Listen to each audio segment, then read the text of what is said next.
Iya, ini dia game ring pertama kita dengan arah pesawat yang kembali melegenda.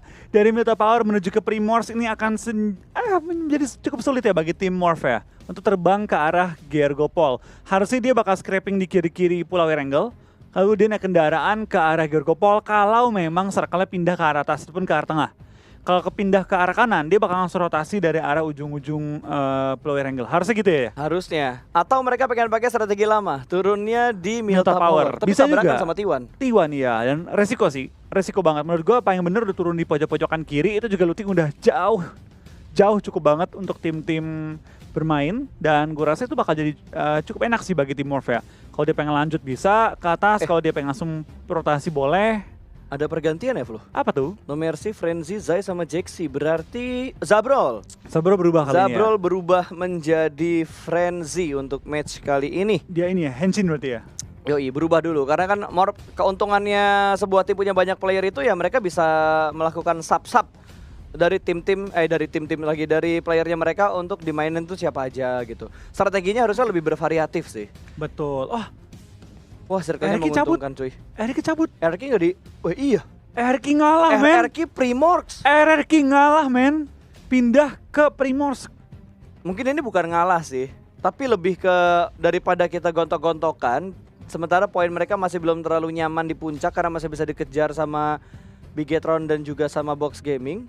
Mendingan mereka ngalah dulu. Oke, berarti memang dari tim RRQ ya, mungkin karena mereka pengen masihin puncak ya, bukan masalah pride. Mereka bilang kita kesampingan pride dulu, kita fokus sama gameplay kita dulu. Mereka pindah ke Primorsk, yang kali ini malah lebih cepat nyampainya dibanding dengan ke Pochinki. Betul sekali, dan mereka langsung melakukan looting di arah Primorsk. Kayaknya mereka udah latihan sih, karena lihat drop zone mereka udah di plottingin banget. Lu ambil sini ya, pokoknya 2 menit kita looting habis itu cabut. Tapi emang gimana ya, biasanya tim pro pas itu memiliki beberapa kota yang udah jadi spesialisasi mereka. Apalagi tim-tim yang suka turun di pojok-pojokan, kayak Morph. Biasanya dia punya 2-3 kota yang dia kuasain. Biar kalau misalnya seumpamanya itu circle nggak nyampe ke kota, mereka tuh tahu turun di mana yang cepat. Udah hafal skema turunnya gimana.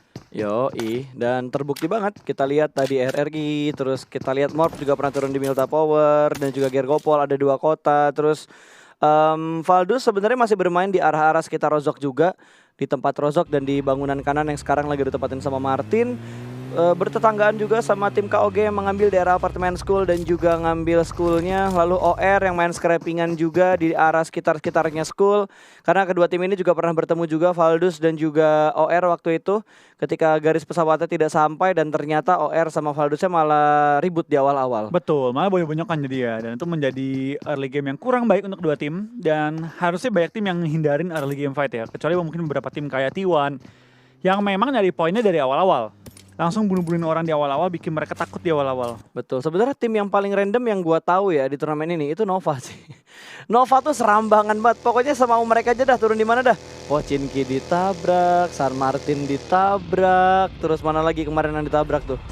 Ada lagi di arah mana kemarinnya, ada yang ditabrak juga deh kalau nggak salah, Sandoknya dia nabrakin satu tim juga. Itu Morph ditabrakin, tapi bisa dibilang ya imbang sih, Morph juga turun situ kan. Betul. Jadi bukan ditabrak, tapi ke lebih perebutan area lah. Iya, untuk sama T1-nya. Tapi kalau Nova sih ya semau aja mereka lah mau main kayak gimana. Tapi yang gue heran ya, dari permainan serambangan Nova ini kadang-kadang ngasih angin segar ke tim mereka loh. Kayak tiba-tiba mereka masuk di top 6, top 10 bahkan. Gak cuma dapat placement gak cuma dapat upah main doang satu, tapi emang mereka bisa ngejar poin-poin juga. Wow, dan Morph langsung scrapping dari arah sebelah kiri dan mengambil di daerah Gergopol lagi, karena ini worth it banget walaupun garis pesawatnya ngebuat Morph susah ke arah Gergopol, tapi dengan circle yang menuju ke arah tengah dan mengambil bagian-bagian dari Gergopol, ini worth it banget kalau Morph pengen ambil Gergopolnya lagi. Iya, kita bakal lihat kalian juga pergerakannya pelan-pelan ya. Pelan-pelan sudah mulai mengambil kota masing-masing, udah looting juga, Morph juga sudah sampai menuju ke arah Gergopol, bakal looting kembali. OR langsung nyebar juga, dia mengirim Jill untuk mengambil bagian jembatan ya, untuk menghalangi pergerakan tim-tim lain juga. Men-secure posisi terlebih dahulu ataupun nembak ke arah Valdus yang lagi mungkin meleng dikit ya. Meleng dikit ya. Makanya kalau main PUBG Mobile tuh nggak boleh meleng. Apalagi di turnamen, meleng dikit kena headshot. Sama kayak waktu chicken tepok nyamuknya si Zuxi tuh. Chicken tepok nyamuk ya? Si Chels bengong dikit langsung di AWM kan, dar, hilang. Bukan Kar, bukan M24. Bukan. Tapi AWM. AWM. Kita juga udah ngerasain beberapa kali perubahan kan? Iya kan ya? Yang waktu itu tuh M24 ada di supply box, ada di Ya. airdrop, tapi sekarang M24 sudah bisa ditemukan di rumah-rumah. Betul, dan dulu juga K8 bisa dicolok di M16. Betul, sekarang udah nggak bisa juga. Nggak Ada bisa. banyak banget perubahan sih sebenarnya dari mekanik in-game-nya juga dan sistem-sistem yang ada di PUBG Mobile, dan itu ngebuat gamenya jadi lebih seimbang. Betul, dan bisa dan juga itu kan perubahan meta lah. Yap. Kita perlu menyesuaikan juga, terutama bagi teman-teman yang mungkin pengen turnamen, pengen GoPro gitu kan. Itu perlu menyesuaikan dengan update-update baru, update kepada senjata juga, alat senjata baru juga dikuasain secepat mungkin. Iya. Dan even perubahan kecil seperti looting di kali 2, kita juga perlu latihan. Nggak bisa kita hanya mengandalkan main di klasik doang. Banyak kok perbedaannya, apalagi terutama buat ini sih, terutama buat player-player pro player yang ini, yang ladies. Yang ladies tuh banyak yang kaget loh. Teman-teman ladiesnya, teman-teman ladies kita nih pro player ladies yang mungkin belum sering bergabung di turnamen. Oh bentar, tahan dulu komennya karena kali ini OR Jill sudah melihat pergerakan dari JCZ. Belum ada tembakan dari Jill dan akan dibiarkan Di begitu hold. saja. Di tapping ternyata. 1 tapping, 2 tapping, 3 tapping, 4 tapping, 5 tapping, 6 tapping, 7, 8, 9, 10, 11, 12, 13, 14, 15, 16, 17, 18. Capek ya. 26, Oke. 26 peluru dia. Betul. 16. 16. 16. 16. Lu itu sampai 19. Tadi ada recoil yang naik kan. Gue kira tuh pelurunya dia nembak lagi. Gue kira 26, gue salah ngitung juga. Lo kira ini ya ada 40 peluru di klipnya dia. Iya. Gue kan hitung manual. Gue pakai estimasi ya. Oh iya, lo ngeliat sisa pelurunya aja Jadi ya. gue salah. Gue salah ngitung peluru keluar, lo juga salah ngitung sisa pelurunya berapa. Banyaknya peluru keluar berapa dari sisa pelurunya. Itu berkat kesotoyan kita ya. OR nih udah mulai berkumpul kembali mereka di arah rumah banjir. Berarti lootingnya mereka itu ngambil scrappingan deket school, terus mereka gas ke arah rumah banjir. Mereka tuh dulu ya Ruins sama Kota Banjir. Cuma mungkin kali ini dia lebih nyebar. Di awal kan Jill sempat ada di beberapa rumah-rumah lain. Baru ngumpulnya kembali itu ke arah Kota Banjir. Apalagi kan zona ke tengah banget nih, ke arah Ruins. Jadi mungkin mereka bakal langsung secure Kota Banjir, memastikan area mereka tuh udah steril, nggak ada orang lain. Tapi emang ini selalu steril sih, nggak ada yang mau nabrak rumah banjir. Mungkin beberapa tim nabrak kalau circle-nya ke sini. Kayak dulu kan Illuminate ya. Uh-uh. Waktu zaman-zaman Illuminate mereka kan paketan. Oh iya, Rozok sama ambil Rozok sama rumah banjir. dua-dua kan. Kalau nggak 3-1. Betul. Tapi sekarang mereka lebih ke 3 orang di Rozok, 1 orang di perumahan yang sebelah kanan tuh. Masih deket Rozok juga. Yang depannya school. Depannya school ya. Depannya school. Biasanya diambil deket-deket bukit dan jembatan sebelah kanan dari Rozok.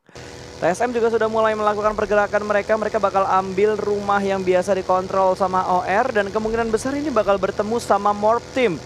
Ya ini bakal tabrakan sama Morph Team sih kalau dia bakal maju terus Mereka ya. nyebrang di spray sih. Spray sih. Let's go. Enggak, Nggak, ini aman. ada Morph di sebelah kanan mereka kan. Oh, Di rumah kan? Morph nggak mau nembak. Morph pengen dapetin informasinya dulu. Oke, tapi Zai udah ada low toss, high toss. Ini dia. Depannya yang berhenti kali ini Zai. Ini dia, Zai akan menghadapi pemain-pemain dan langsung ditumbangkan satu pemain dari Morph Team. Neo melakukan spray menuju ke arah Zai, tidak ada backup fire sama sekali dari satu pemain Morph. Bahkan langsung meluncur kabur begitu saja. Wow. Oke, dan Morph bakal kehilangan satu player mereka, tapi Frenzy bakal mendekat juga di seorang Clash, bakal spray down, dapatkan satu korban.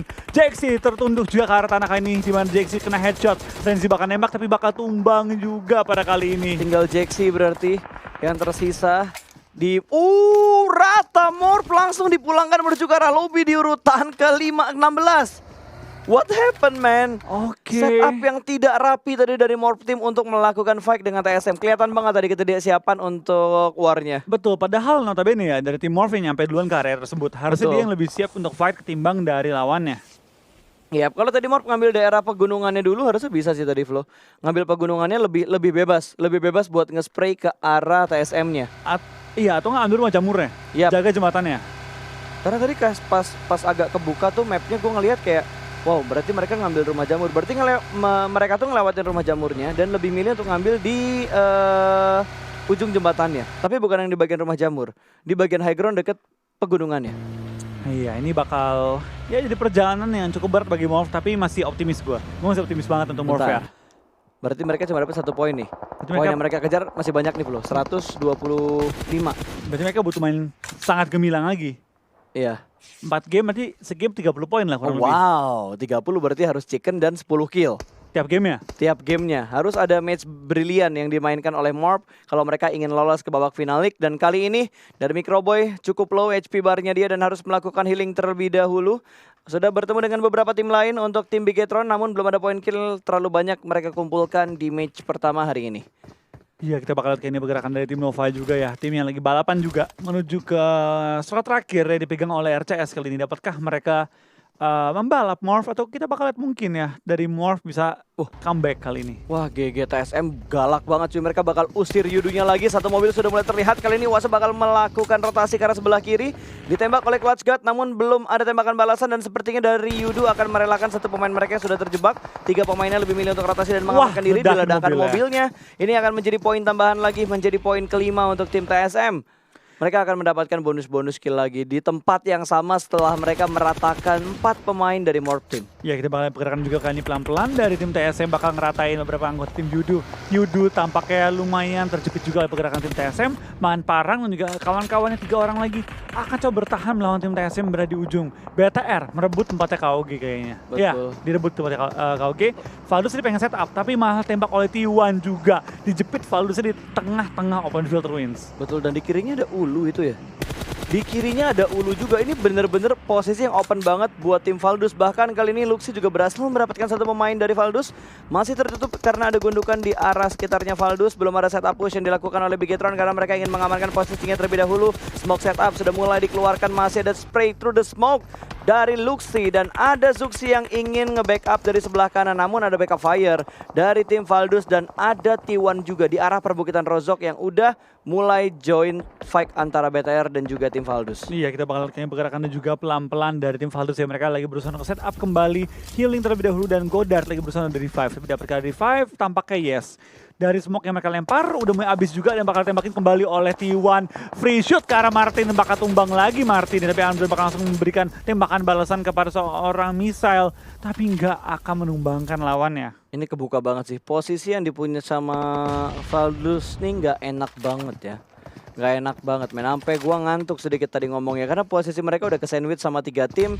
Ada BTR, ada T1 di belakang mereka. Terus di kiri mereka itu tadi ada Ulu juga yang kalau misalkan mereka naik ke perbukitan, Ulu bisa nembak ke arah tim Valdus. Yang jadi selamat itu karena mereka punya 2 gundukan, kiri dan kanan, yang nge-cover angle shoot dari BTR. Terus mereka juga punya fortingan mobil yang bisa dipakai untuk menutup angle shoot dari arah T1. Betul. Ini bakal pergerakan juga dari tim Valdus ya. Mereka lagi berusaha untuk menjaga pergerakan lawannya. Tapi dari Valdus ya digempur oleh 3 tim sekaligus. OR, T1 dan juga ada BTR. Jadi ini bakal cukup susah dan malah mereka yang mulai kehilangan anggotanya pelan-pelan. Dari Armjon dan kawan-kawan sudah berhasil nge-revive, mereka bakal pindah posisi juga. Nekat. Bakal pindah ke bukit kali ini. Tapi ini nekat banget men. Satu mobil 4 orang dan ada T1 di arah perbukitannya. OR juga siap menyambut kedatangan dari tim Valdus. Sampai sepertinya OR lebih milih untuk mengamankan daerah rumah banjirnya.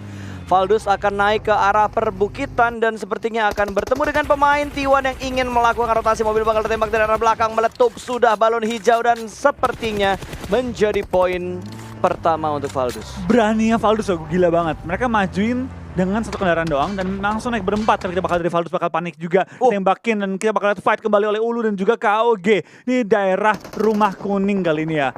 Dari pergerakan kedua tim sudah mulai maju, mulai ngumpul juga. 3-1 setup untuk kedua tim. Betul, setup yang sama, 3-1 dari kedua tim ini. Kali ini Swan juga bakal berkumpul dengan teman-temannya. Sementara dari arah perumahan ini masih ada lemparan setup utility yang begitu banyak. Smoke, ada 1, 2, 3 smoke yang sudah dikeluarkan, 4 smoke, 5 smoke bahkan yang sudah dikeluarkan untuk fight kali ini. Dan Ryzen juga berhasil mendapatkan 1 pemain dari tim Ulu. Ada sedikit pencurian dari arah belakang dan membuat Ulu harus lebih fokus lagi karena mereka sekarang ke sandwich sama Bigetron juga dari arah belakang. Braga berada di bagian paling depan dan Soap masih menahan posisinya juga. Tembakan masuk ke dalam rumah kali ini, beberapa cicilan damage diberikan ke arah 2 pemain Ulu yang berada di dalam rumah. Ya, kita bakal pergerakan juga kedua tim masih setup dengan cara yang sama 3-1, tapi kita bakal lihat beberapa tim sudah mulai mengelilingi area mereka juga, jadi mereka nggak boleh fight terlalu lama. BTR sekarang mengambil bukit di atasnya area ini, jadi mungkin mereka bakal ditembaki oleh BTR juga, ataupun bakal hanya rotasi doang. Dan what a nice shot dari seorang Boza. Dapatkan 1 player dari tim Ulu kali ini. lagi merangkak pelan-pelan dan di belakang juga ada yang kena knock. Tapi Ryzen bakal steal kill-nya kali ini kepada seorang Mao dan bakal mendapatkan poin pertama bagi tim BTR. Betul, lumayan poin pertama buat Bigetron Red Alien. Sementara dari Swan masih terjebak di arah smoke-nya. Setup yang begitu rapi dan kali ini KOG sudah mulai masuk perlahan-lahan. Dua-dua setup yang bakal mereka lakukan, lemparan granat menuju ke bagian dalam dari rumahnya. Dan tidak bisa bertahan lagi. Dua pemain tersisa di bagian dalam dari rumahnya mengganti dengan mode FPP bakal disperse langsung. Dua pemain yang bakal masuk ke bagian dalam. Satu memang tumbang tapi ada threat knock yang terjadi. Mengganti weapon dan langsung dikekang begitu saja. Namun dari arah belakang, dari arah jendela yang lainnya, satu pemain KOG kembali masuk ke dalam rumah dan tidak ada satupun pemain KOG yang terfinish ke arah lobby. Betul banget, tapi kita bakal lihat apakah dari BTR bakal langsung rush ke arah tim KOG atau mungkin dibiarkan saja karena zona pun sangat pindahnya ke arah mana? Ke arah harusnya ke RQ. Wah, harusnya tempatnya itu kalau RQ, tempatnya Morph tadi. Betul, harusnya kalau Morph naik ke bukit, mereka yang menjadi penguasa dari gunung kali ini. Apa kita bakal lihat peperangan kambing gunung kali ini ya, memperebutkan kekuasaan dari gunung Gatka. Betul. Kalau aja tadi Morph langsung cepat rotasi mengambil daerah perbukitan ya, ini menjadi kekuasaannya Morph karena RRQ aja yang dari Primorsk, mereka tiba-tiba ada di gunung itu.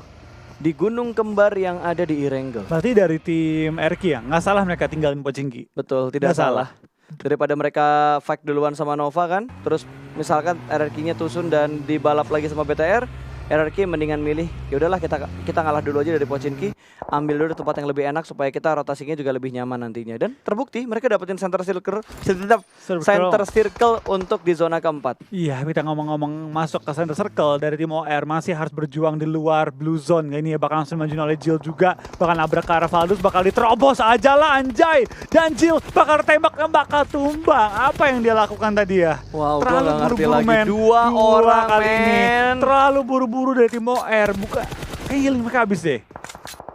Itu udah kayak pergerakan nothing tulus yang dilakukan oleh OR. Ini bentar lagi OR rata, tapi Chelsea terlebih dahulu ternyata dipulangkan ke arah lobby.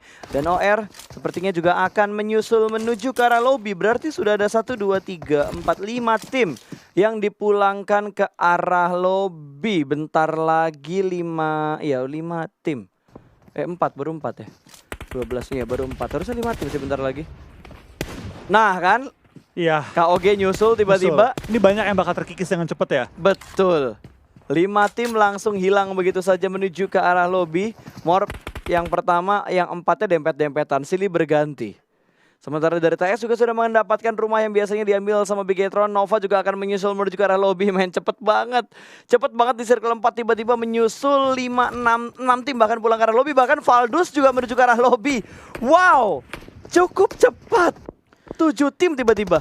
Iya, ini bakal langsung terkikis dengan sangat cepat, apalagi dengan zona yang begitu open field di bawah pegunungan. Ini bakal langsung mengkikis beberapa tim dengan sangat-sangat cepat. Dan terbukti, Yudu pun mulai dihajar oleh tim Erkin dari high ground. Tim-tim yang berusaha untuk naik ke atas high ground itu bakal dihajar oleh tim-tim yang udah terlebih dahulu siap ya. Yep. Dari tim TS juga bakal memiliki angle yang sangat enak nembakin ke arah BTR. BTR harus cari celah nih, gimana mereka mau nge-rush ke arah tim secretnya. Soalnya yang ditempatin secret itu rumah yang biasa diambil sama BTR juga. BTR, Valdus suka banget ngambil rumah ini. Buat naik-naik ke atapnya kan. Betul. Ngelihat ke arah ladangnya bebas, ngelihat ke arah gunung juga enak. Dan mereka punya cover karena itu rumah kan, compound kan. Betul, dan sementara sih BTR aman, tapi hanya untuk beberapa detik ke depan lagi di mana zona sudah menghimpit juga pergerakan mereka. Gue agak bingung BTR mau lewat mana sih jujur ya. Dia mau lewat open field, nabrak ke box juga nggak mungkin. Dia mau nge-push ke arah TS juga rugi banget, kecuali TS-nya kena 1-2 player. Yes, karena keluar dari bukitnya BTR, dari gunung karena BTR itu bener-bener daerah yang lower ground dan itu open field. Angle shoot yang bebas banget dari arah pegunungan dan angle shoot yang bebas banget dari arahnya tim secret. Jadi resiko banget, kecuali mereka punya mobil dan mereka ngambil putaran yang jauh. Lewatin sebelah kanan, itu pun pasti bakal ketemu sama tim TSM. Karena TSM tadi udah naik ke arah pergunungan. Iya. Muter kanan ada TSM, muter kiri akan ngadepin 2 tim. Ini udah challenge banget sih bagi tim BTR ya. Mereka kali ini harus pindah kemana, gue agak bingung. Ke tengah ternyata mereka. Iya, kalau mereka sampai... ini kejepit banget sih mereka. Jepit 2 tim sekaligus, ini BTR harus bertahan sih gimana caranya ya. Mungkin perlu ngenokin beberapa anggota di kiri atau kanan lalu komit. Hajar kiri atau hajar kanan. Betul. Karena sekarang nih, ini timing nih, ini masalah timing. Kalau BTR dapat timing ya, TS lagi maju, dia ngehajar kiri lalu baru ikut maju juga. Ataupun dia bisa langsung maju ketika dua-duanya maju. Betul, belum lagi PR berikutnya. Setelah menang fight misalkan ya, BTR menang fight, terus maju ke depan itu open field. Dari gunung bisa nembakin ke arah mereka. Itu RRQ bisa dia. nembakin, TSM bisa nembakin, dan Secret yang udah setup juga bakal nembakin. Tapi ternyata Secret nggak mau nahan terlalu lama juga, bakal ada push dari iShoot menuju ke bagian depan dan langsung forting mobilnya dengan sangat Wah, kena rapi bom. terkena lemparan bom. Box juga melakukan perlawanan, tersandwich dari dua tim SEA yang lainnya. Ada Secret dan juga Box Gaming. Bigetron berada di tengah-tengah menjadi daging cincang untuk kedua tim ini. Apakah bakal dimajuin oleh tim Box kali ini, bakal dari tim TS sudah bersiap dengan kendaraan mereka, harusnya mereka bakal pindah. Mengetahui bahwa BTR lagi knock, dia bakal langsung cabut ke depan dan langsung mengambil posisi di atas safe zone ya. Betul, tuh Brick langsung naikin dasianya dia. 4 vehicles yang mereka gunakan, betul sekali. 4 vehicles untuk ngambil daerah lempengan gunungnya dan akan dijadikan forting sama tim mereka. Ini kaum knock rotasi ya. Tapi pergerakannya dari Box mereka perlahan-lahan loh. Nggak ada yang terlalu greedy Wah, juga. ketangkep. Namun ada satu pemain yang terpotong di arah belakang. Pimai tertangkap langsung saja begitu. Bigetron maju ke depan. Luxi ada tappingan M14 yang sangat menyakitkan. Loki berhasil mendapatkan satu orang tadi. Ada trade knock antara kedua tim ini. Bigetron dan juga Box. Secret tidak ingin lama-lama menahan di bagian ini karena Secret bakal naik ke perbukitan dan langsung menuju ke arah TSM. Betul banget, dari Microboy bakal coba untuk nge-cover teman-teman yang lagi revive dan juga lagi berusaha untuk nge-reset kembali ya. Tapi Microboy tampaknya nggak mau buang terlalu banyak waktu, bakal langsung fokus untuk pindah posisi aja. TSM dan juga tim TS bakal fight, ini perang yang cukup berat untuk kedua tim ini. Siapa yang menang dapat puncak dari bukitnya? Betul, ini bakal menjadi fight di arah gunung sebelah kanan, di mana gunung kanan itu size-nya tidak sama dengan gunung yang ada di sebelah kiri. Lempar granat lagi Yuhaik menuju ke arah smoke dan langsung rata dua pemain yang ada di bagian depan dari tim TSM. Dua pemain tersisa masih menahan di arah berlawanan. Sementara kali ini Mate bakal ambil sisi sebelah kanan dan Bigetron berhasil naik ke atas gunung. Entah bagaimana caranya akan langsung menghadapi RRQ. G9 langsung ditumbangkan begitu saja. Kali ini Luxi cukup tenang untuk menjaga posisinya terlebih dahulu. G9 sudah berhasil dikenok dan akan ada lemparan utility dari Bigetron. Red Aliens Microboy sudah mulai mengokang granatnya, dilempar langsung menuju ke bagian atas. Ditumpuk lagi. Sudah dan menjatuhkan satu pemain lagi dari tim RRQ. Lemparan granat berikutnya dari Microboy akan langsung segera dilancarkan ke bagian atas. Dapat Dan kah? meletup lagi. Berhasil mendapatkan korban berikutnya. Arni pun tersungkur. Last man standing bakal langsung dipush dan Ternyata. Suksi naik ke bagian atas. RRQ dipulangkan menuju ke arah lobby. 9 kill dikantongi oleh tim BTR, mendapatkan puncak dari gunungnya. Tapi Ryzen harus dikorbankan. Worth it banget sih menurut gue ya. Korbanin satu, dapetin satu tim, dan juga dapetin puncak gunung terenak tengah-tengah zona. Tapi ternyata ya zonanya hanya untuk beberapa detik doang yang mereka kuasai ya. Karena Sumpah. harus pindah posisi lagi. BTR untuk menghancurkan setup musuh itu bener-bener rapi banget. Yang harus diwaspadain sama tim-tim lain adalah setup utility dari BTR. Entah itu smoke grenade lagi. Entah itu smoke, grenade, ataupun stun grenade. Itu bener-bener perfect banget Nah, kalau BTR yang melakukan. Itu dia, BTR tuh memang memiliki apa ya, keahlian untuk lempar bom. Mereka tuh jago banget mainin bomnya, timing bomnya, posisi smoke. Mereka tuh udah hafal banget menggunakan utility. Jadi memang ketemu BTR, itu selain ngeri aimnya, ngeri juga lemparan bomnya. Sumpah BTR sih galak banget kalau mereka udah setupin utility mereka. Wow, smoke-nya, granatnya, dan kali ini bakal adu setup utility bersama dengan tim IND yang mencoba masuk dari gunung sebelah kiri. Akan segera dikontrol, kanan mereka kayaknya bakal mereka cuekin karena box akan diurusin sama... Harusnya yang ngurusin box, itu Secret duluan. Harusnya gitu. Iya, harusnya. Nah kan, tembakan tuh. Udah ditembakkan ke arah box kali ini, tapi IND juga memberikan beberapa tekanan ke bagian high ground kali ini. Makin gregetan, makin menggemaskan. Kira-kira siapa yang bakal mendapatkan kill? Ternyata Zuxi pun mengontrol angle sebelah kanan dan berhasil menjatuhkan pemain dari T1. Kali ini Box juga berhasil diamankan. Ketembak, tapi hanya dapat memberikan damage doang. Ini BTR ya, minimal kalau dia nggak bisa masuk ke zona, dia bakal nyeretin beberapa tim lain juga.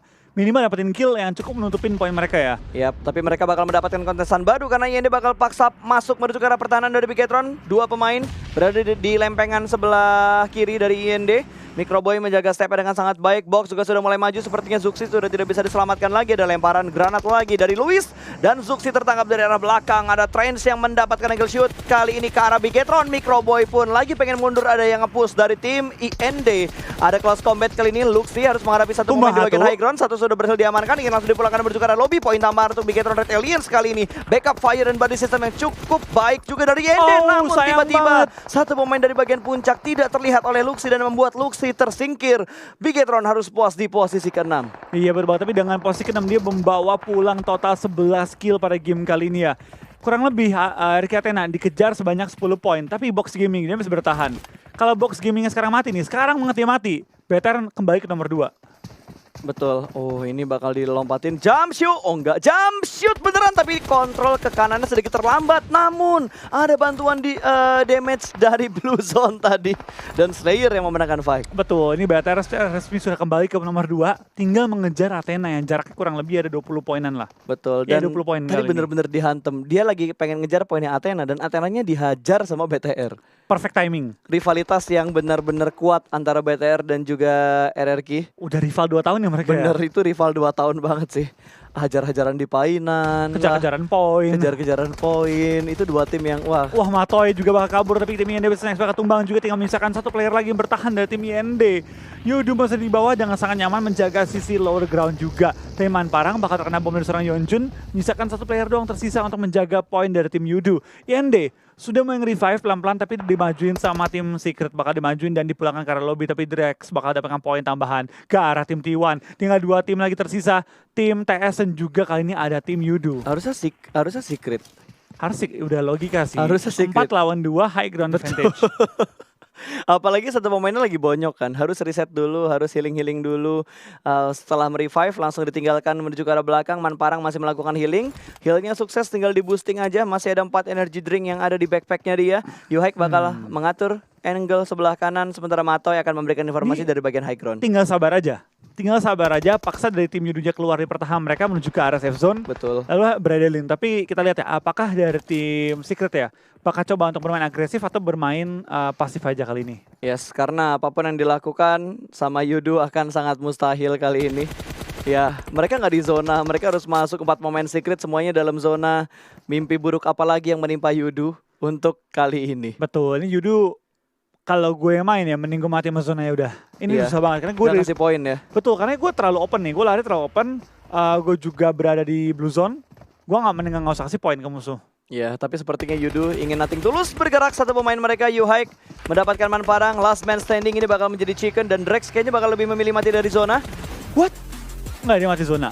Mati zona kan? Mati zona, yang Drex mati zona, yang depan baru mati Kenok tadi. Oh, Dia secure oke. kill buru-buru. Gua kira tadi Drex-nya keambil. Gua heran gimana cara ngambilnya padahal Drex ada di balik gundukan kan. Karena emang udah nggak mungkin sih pas dari tim Yudu ya. Dia maju kan open field tuh, Ya. naik ke atas gundukan. Di bawah gundukan ya udah nggak ada cover lagi, rata itu udah.